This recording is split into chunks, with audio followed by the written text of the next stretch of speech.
What's up guys, it's Brad from Architect here. In this video I'm going to be showing the scene breakdown of our recently uploaded factory explosion created inside of Blender utilizing the KHAOS add-on and a Mantaflow simulation. As usual for a lot of our scene breakdowns, this is not really a tutorial but more of a scene walkthrough to show you some of the concepts we used to create this kind of explosion for the final shot. This specific type of explosion is a little bit different from some of our previous explosions because it's a little bit more of a debris style look versus the smaller scale gasoline style looks that we've created in the past, so I hope you enjoy it.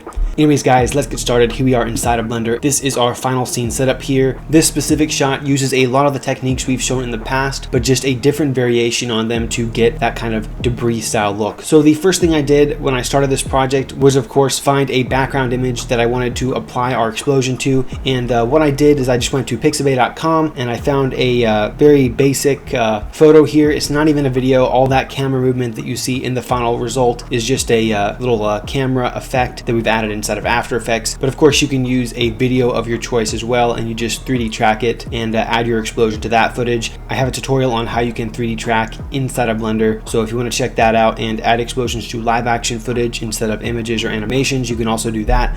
But anyways, I've just gone to pixabay.com. I did a quick little industrial search for a factory and found this image here, downloaded it, and then I imported it into Blender. As you can see here, if we go to the camera view, we've just added our image here as our background, and to add that, of course, we've just go to the camera tab here. I've just added a background image, selected to add that background image here, and then I've just chosen it and made it crop to fit the camera. Then I knew I needed to model the geometry of the factory building here so that we would have some fairly realistic environmental interaction for our simulation. So what I did is I just added a basic collision cube in our KHAOS tab here, which of course interacts with both collision particles in your particle systems and of course your fluid simulation as well in the Mantaflow system. And I've just added several collision cubes to the scene here, and then I've kind of placed them according to how the building is in our background, and then I've just used some cubes and a Boolean operator to cut out different parts of this building to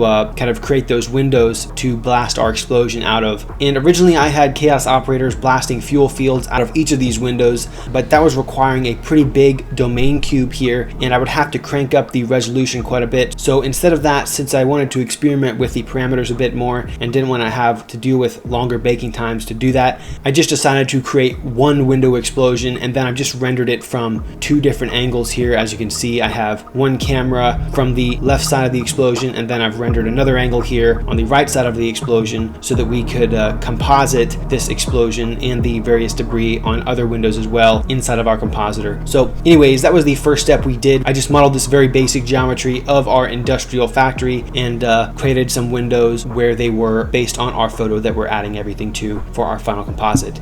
The next thing that I added were the various fuel fields to create our explosion. I'll go ahead and disable our debris here for a second, our debris fields, and I'll also just go ahead and disable our smoke domain so that we can just see our fuel fields by itself. And as you can see here, we have 4 different 360 ground burst operators here at various angles blasting out of the window. And if I just play through the scene here, you can see that there's a variety of different particles and lifetimes creating kind of a very random fuel field here. So I found that in my experimentation, one of the keys to getting a more realistic looking blast was actually changing the position and the direction of the various fuel particle systems that were added. So as you can see here, not all of the fuel fields are starting from the same point. We have one 360 ground burst blasting particles more directionally out to the side here, and then we have some other ones blasting upwards, and then we have one even closer to the window here, kind of spewing particles a little bit more randomly, and those particles, because of the shape of this 360 ground burst operator, are just going to blast more outward like this. So that was one key that we've done to kind of create some randomness in our particle direction, so not all the particles are just blasting from one place going out. And I found that really helped create some more realism. As you can see, if we go ahead and turn back on the domain cube here, you can see that these particles, some are kind of going up this way, and the trajectory of the various, particle streams here are actually very different from one another. Of course, they're still blasting in the same general direction. We don't have them, going to the left or anything, but they kind of have different angles, and that's creating a little bit more randomness to our explosion. It's giving it a little bit more realistic of a look, in my personal opinion. And as I've talked about in some of the previous videos, you're just creating that initial shape of your explosion with these different fuel operators to kind of, in a sense, model that overall shape of your explosion before you bake the simulation. So that was our next step. Another thing we did within our particle parameters here, go ahead and disable our smoke again. Another thing we did to enhance that debris or dust type feel, it's not really dust, but it's kind of like the debris is settling, right? I wanted the smoke and fire to kind of stay in the same place and not move too much. So what I've done here is, instead of keeping the particle parameters that we normally use in KHAOS, where the initial starting velocity and the ending velocity of our fuel attached to our particle system is at 0.2, I've actually decreased the starting velocity and ending velocity of the smoke velocity to 0.1. And what this parameter does when we bring it down to 0.1 here, or in the physics properties tab here under initial velocity, is it's going to make sure that the smoke doesn't have the same velocity as the particles are blasting out of the window. So for example, these particles are blasting out the window pretty fast here, and we don't want the smoke to just kind of continue on the same trajectory as fast as those particles are moving for this specific shot anyway. So what we're going to do is we're going to have the smoke continue to move in the same direction as the particle once the particle dies, but only by a factor of 0.1. So once that initial blast has occurred, the smoke is kind of going to settle and just slowly move in the general direction of the explosion. And that was one of the ways that we kind of created a little bit more of a smaller scale debris style look. In addition to changing the smoke particle parameters in each of our fuel fields, we've also, under the domain setting, again to kind of let the smoke settle and not move around as much once the initial blast has occurred, what we did is we went to the domain settings and we've dialed down the buoyancy density to 0.01 as well as the heat to 0.01, both of which are factors that make the smoke want to rise more in the simulation. So we brought both of these factors down, and by doing that, once our particles are dead, the smoke is just going to slowly rise, but not very quickly since we've brought them down so low. So those are two of the factors that I recommend changing if you don't want your smoke to rise as fast and you want to kind of make it look like the smoke is settling a bit more. We've also increased the vorticity to 0.04, and I recommend increasing vorticity a little bit for each simulation. I think for our default domain cube inside of the KHAOS add-on, we have our vorticity at 0. I wouldn't recommend too much, because after a while, when those particles have died off and the smoke is just kind of dissipating, if you have it up too high, the smoke kind of starts dissipating in a way that's not super natural. So one of the things that I might do in the future when doing explosions like this is actually starting with the vorticity a little bit higher, maybe 0.1, and then keyframing it to come down to 0 once the particles are dead, so that the smoke simulation has more turbulence and rotation when the particles are being blasted out. And then once the particles are dead, the vorticity kind of settles a little bit, and then we have that calmer smoke that's not dissipating too much at the end of our explosion. But again, it totally depends on what you're going for. That's totally up to you. And of course, simulation requires a lot of experimentation to get the computer to do what you want it to. But these are just my parameters, and we've tried to make the default domain cube that comes with KHAOS to have some general good starting points for your particle parameters to get you started in creating those explosions fairly quickly. But just keep in mind, you can play around with these things. I've also, for our initial simulation, I've brought down the reaction speed to 0.3. Reaction speed is just how fast your fuel is going to burn off. A lot of the times I bring this down to even 0.1 for a more gasoline style look, but I wanted to kind of go in between a gasoline and a debris style blast, so I didn't bring it down quite as much this time and just left it at 0.3. If we had more particles in the scene, I probably would have brought this up a little bit more to maybe 0.5 or 0.6, but as you can see here, if we select one of our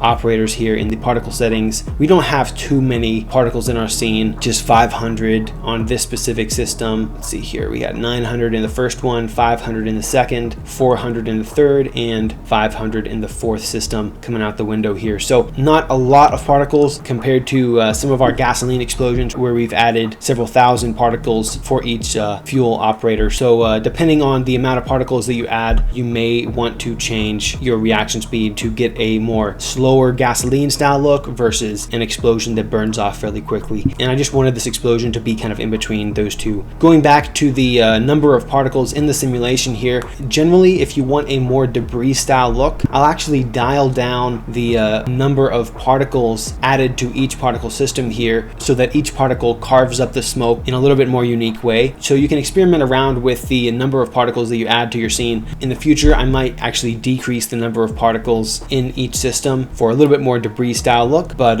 again, totally up for experimentation, and I think our result looks pretty good with averaging around 500 fuel particles in each of our fuel particle systems here. Another thing that I did to get a little bit more of a debris style look was I actually used both the dynamic smoke fire and the thick smoke fire setting here inside of various particle systems. For 3 of our fuel fields, we've used the dynamic smoke fire option, but for the 4th one, we've used the thick smoke fire, which is going to add a little bit more black, dense smoke to that specific fuel particle stream. So by adding this thick smoke fire, you're going to be changing this flow type here, and as you can see here, the 4th particle system is actually a combination of fire and smoke, which is going to create that black dense smoke kind of in between all of the flames in that initial blast to kind of carve up the explosion and create a little bit more realism in it. So I always recommend playing around with different operators to create those layers of flames and dust and smoke to create a little bit more realism in your shot. Anyways, back to the smoke domain. In addition to decreasing the reaction speed to 0.3, I've baked our simulation at 240 grid resolution divisions and a high resolution noise upres factor of 2. And again, as I mentioned in the previous videos, the higher you set your resolution divisions, generally the larger scale your simulation is going to look. Then of course, this noise factor here, that's just going to help you add some more detail on top of your original simulation to make sure you have enough resolution for your final render. So always experiment with your resolution divisions first. Once you like the way your smoke is behaving, then go down here to your noise, check the noise, and decide how much you want to up-res your smoke by. Anyways, that's it for our smoke domain here. Finally, using KHAOS, I've added several different debris fields to our scene here to bring in the realism. As you can see here, we'll go ahead and enable them. We've used the dirt particles, we've used the glass particles, and we've used the rocks here. And you can add whichever ones you want. The burning debris option, you will have to bake inside of your simulation to get the fiery contrails, but this is definitely a really awesome one as well. But again, I've just used the glass, the dirt, and the rocks, and we'll go ahead and enable them here. And as you can see, just a nice way to add some realism to your explosion. Definitely gives it a much nicer look. And as you can see here, if we select the dirt particle emitter, we've actually increased the number of dirt particles to 10,000. So we have 10,000 little tiny dirt particles blasting out of the window here, and they're so small that it almost kind of blends with the smoke and fire fuel simulation part of the explosion, and I think really gives a nice detail to the simulation. And since we've built our collision object here that's shaped in the general geometry of our factory in the background photo, it's going to interact with all of the different debris fields that you add through KHAOS. So as you can see, the dirt particles and the glass and the rocks that are blasting out the window, they're just blasting out of the hole in our window here, but they're being caught behind the collision geometry here, which is going to give a much better result, obviously, versus just rendering out some particles blasting out from an operator. So anyways, we've added 10,000 dirt particles, we added 350 rocks, and again, we made them a little bit bigger, as you can see here, just to add a little bit more of the larger scale detail. And then for the glass particles, let's see, we've added 1,000 glass particles, and those are kind of in between. They're not really big, but they're not super small like the 10,000 dirt particles. And as you saw in the breakdown video, we've rendered all of these different particle systems on different layers so that we can composite them inside of After Effects separately to have a lot more control over the final simulation. And yeah, that's pretty much it. We rendered out the smoke and fire simulation, the glass, the rocks, and the dirt, all on their separate passes, in addition to a emission pass here, of course, as well, so that we can have separate control over the glow and glare that we add to the flames in our compositor inside of After Effects. And yeah, we rendered this simulation out at 2 different angles here, as you can see, with our second camera, and went into After Effects for our final composite. Alright guys, so here we are inside of After Effects, and this is our final composite here. As you can see, we've composited the 2 different angles of our explosion render with some glow through our emission pass, along with our various debris fields inside of our smoke simulation, and then we've just added some dust as well as some camera shake here through our camera system inside of After Effects. So I'll just go through it layer by layer and show you the different passes that we've added to our scene. Alright, so the first thing we did was add the background image to our scene here, and as you can see, it's just a basic JPEG, and we've actually made all of the different different layers of compositing that we've added to the scene, 3D layers as you can see here, so that we can add a virtual camera to our After Effects composite so that it can move around like it's kind of viewing the world in a kind of 2.5D kind of way. So as you can see here, we've added a camera to our scene through After Effects, and then we've just added a wiggle effect on the point of interest, which is going to give it a little bit of a handheld feel. And then we've animated some of the orientation from left to right and side to side to kind of rotate when the explosion occurs. And then we've also animated the camera zoom to kind of zoom in as the explosion occurs as well. So I'll go ahead and just play through it here in real time, and just adding that a little bit of camera shake. And I think it could use some work, honestly, but it's still a nice little effect, and it's cool to just play around with the wiggle effect in the orientation here to get kind of a handheld feel to this just basic photo here. Just a little trick for you guys. Anyways, because we added this camera, all of the other layers that we added on top of it, other than our adjustment layer with our color correction, are 3D layers as well. And by making them 3D layers and placing them on the same position as our background photo, they'll move around according to the way we move around our 3D camera in the After Effects composition here, so we don't have to worry about tracking them onto our final shot. Anyways, the next bit of detail that we added to our scene here was just some damage to our windows, and I've just used some kind of damage images from a stock pack, and I've just turned them on as soon as the explosion occurs on each of the separate windows here, and that's just to kind of dirty up the side here. And because the explosion covers this part in the middle, obviously you don't notice it, so since we don't see it, we don't need to worry about that detail in there. And anyways, the next thing we added was, of course, our explosion. I've added the beauty pass of both explosion renders here.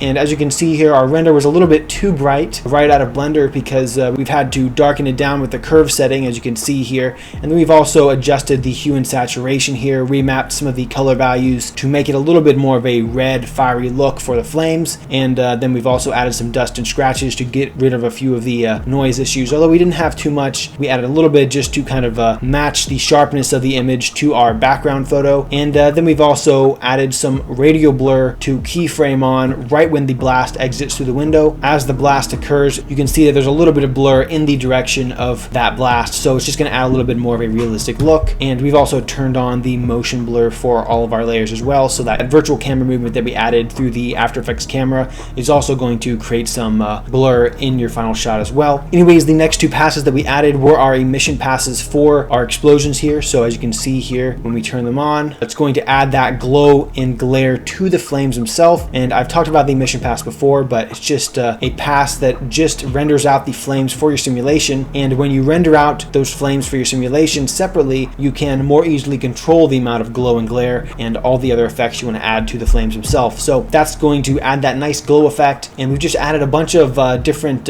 hue and saturation and glow values, as well as a radial blur to this layer as well, to kind of blend it into the scene a little bit better and give it a little bit more of a red, fiery look. So as you can see, if we disable them, it looks kind of cool, but not really blending into our scene very well. And when we add that hue and saturation, it's going to remap some of the orange values to become a little bit more red. And then as we add more and more layers of glow, it's going to bring it into our scene even more, remap some more values, and then add some glow and glare. And we've also done that same effect to the explosion here on the right window. Anyways, the next thing that we added was another duplicate of this left window explosion. I wanted to make this window explode as well. So what I've done here is I just duplicated the beauty pass on this window and just added it to our second window here and kind of scaled it in a different way, and it turned out working pretty well. Even though it's literally a duplicate of the exact same explosion, it ended up looking pretty nice, so I just went with it. And we've also added an emission pass for that explosion as well. And at this point, I added all of our different debris passes to our main two explosions here on the front windows. So I've added our rock debris on our right window explosion here, played around with the curve setting here to make them a little bit darker and matched it into the scene a little bit more, as you can see. Then I've added our glass to that window, which is looking pretty nice. Again, playing around with the curve setting to blend it into the scene a bit better. Then I've duplicated this glass debris pass here to go a little bit higher in our explosion here. And since pretty much what these are just fast moving glass particles that we've rendered out to match our explosion, we can kind of just duplicate them and place them wherever we want, as long as they move in a way that kind of makes sense. So I just duplicated it and kind of rescaled it to be a little bit smaller and fill up the top part of the simulation here. Then I've done it again as well, except a little bit lower, kind of filling in the bottom part of the simulation. Then after the glass, of course, I've just added some dirt. I added some dirt to the bottom part, added some more dirt to the top, and just duplicated it a few times, repositioned it, and kind of composited it inside of our explosion here. And I played around with the opacity of that dirt as well to kind of blend it into the explosion. You can also render out a Z pass if you want of the explosion and kind of get some depth compositing, although I didn't do that for this video. Maybe I'll do that for the next one and do a tutorial on that as well. This is more of just kind of a 2D composite here. But anyways, we've also added rocks to our left explosion here, as you can see, blasting out the window here. I've color corrected that one as well with the curve setting. I've added glass, as you can see here, and I've also varied the time frame of these layers so that, you know, maybe the glass comes out first and then the rocks come after, kind of playing around with what feels right and going back to some live action references to see what looks best. And again, I'm just duplicating those glass passes and those dirt passes on these next few layers here. And finally, the last thing that I added to our shot to blend it into the scene a little bit better, these are essentially all of our different outputs from Blender composited on top of our live action photo here. But what I did is I took some just basic stock elements from Action Essentials. I know it's been used like 1,000 times in like every single video since 2010, but I still had that dust stock footage, so might as well use it. And I just added a bunch of different dust wave and dust elements to the scene here to kind of blend it together. I honestly think it looks pretty good without too much dust added, so I don't think I rendered it out with all of these. But you can play around with different stock elements. I think it looks better without that one off. But you can add different dust elements, live action elements to kind of bring it together and add a little bit more of a realistic look. And yeah, I've just added these different live action dust elements. I added a little dust at cam here at the end, although I don't really like it that much. I'll leave that off. And yeah, finally, for our final look, we've added an adjustment layer with a Lumetri color look, and I've just used the Fujifilm looks. I love the Fujifilm look, so I just kind of go with it sometimes if I feel like it. And then I've added a time code for that kind of like found footage security cam type look. I don't know why a Lumetri color film look would be on a security camera, but you know, whatever. It looked kind of cool. I'm just playing around here. So added that Lumetri color, added a time code, played around with the VR digital glitch, which adds this kind of glitch effect to make it look like the footage is kind of corrupt or something. And then I've also just kind of keyframed the amplitude, so at different times it becomes more, you know, staticky or whatever. But anyways, that's pretty much it. I just composited all these different passes together and got this final result. Anyways, guys, that's it for this video. I hope it was helpful. As always, feel free to leave a comment if you have any questions or suggestions in the comment section below. We will be doing weekly explosion breakdowns utilizing the KHAOS add-on inside of Blender, as well as other Blender tutorials. I hope you enjoy them, and I'll see you guys next time.